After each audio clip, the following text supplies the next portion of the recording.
Hey guys, welcome to episode 2 of my workout playlist. So today I'll just be going through the first pull day of the week, in which I'll be training the back, the biceps, and the rear delts. So this is meant to be worked into a push-pull leg split. So go check out my first video on the push workout if you haven't already. And like the last video, the workout itself and everything I talked to you about today is supported by some form of research, and I will be sharing my experiences as well with the certain exercises. So the first exercise I like to do just for a warm-up is the arm lat pull-ins. And the reason I include this exercise into the routine is strictly for muscle activation and developing a mind-muscle connection. So I just want to stress, guys, do not focus on moving heavy weights. Pick a light weight and focus on the contraction of the muscle. And yeah, in terms of mind-muscle connection, a lot of people think it is a myth in bodybuilding and in just hypertrophy training, but it really isn't, guys. So there is some evidence by Pauli et al. To suggest the contribution of mind-muscle connection on EMG activation of particular muscles. So in this particular trial, they just tested the bench press. So this does prove that it's not all about chucking on the most amount of weight that you can and just going ham with it. There is some importance to just controlling the weight and feeling the muscle contraction. All right, guys, so the next exercise is pull-ups. And like I said in my last video, I always advocate for bodyweight exercises. I feel like they are a good way to progressively overload without really thinking about it. If you're growing, if you're gaining muscle, if you're gaining body weight, you're pulling more weight every single session. So there's always progression in that movement. And if that's not enough, you can always just put on a loading belt, strap on some weight, and that's just an easy way to increase the weight and make the exercise more difficult. All right, guys, listen to me. Listen to me. Huge mistake when people are doing this movement and why people are not seeing results when they're doing pull-ups is that they're not keeping the constant tension. They're not focusing on the range of motion. What I mean by that is that they're pulling themselves up, but then they're letting gravity do the work in the eccentric portion of the movement. So when they're going down, they're just letting gravity do the work. It disrupts the tension. It leaves all kinds of gains that you guys are just missing out on. So make sure, guys, make sure to keep that tension when you're pulling yourself up and when you're going down. So the next exercise is a lat pull down.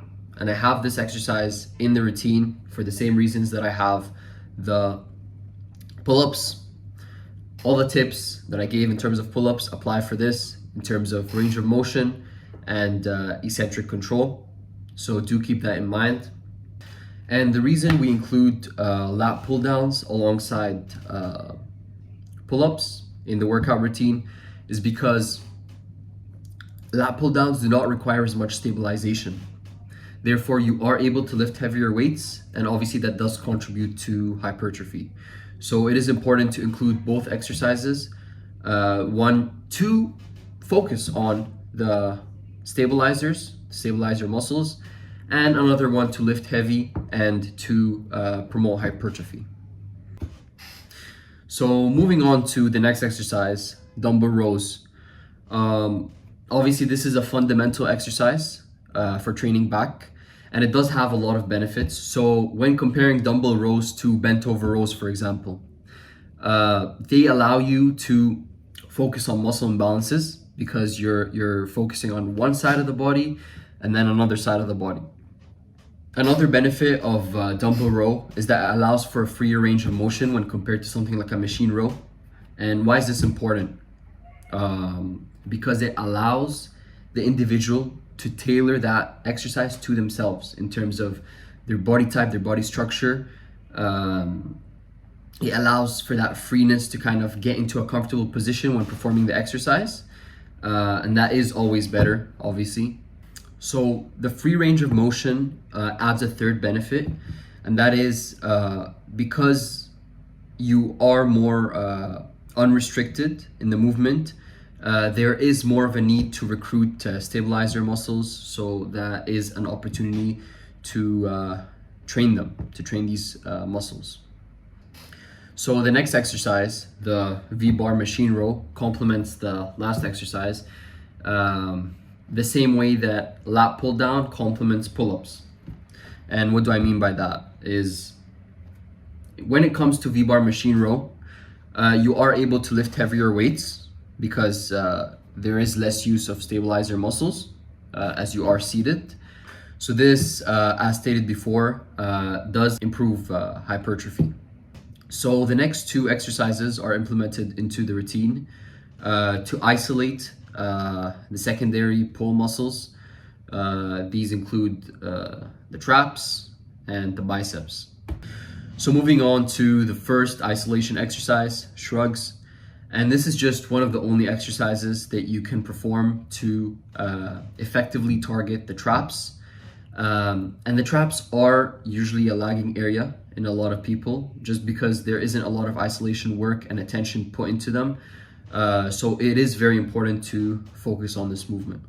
And finally, the last isolation exercise is dumbbell bicep curls.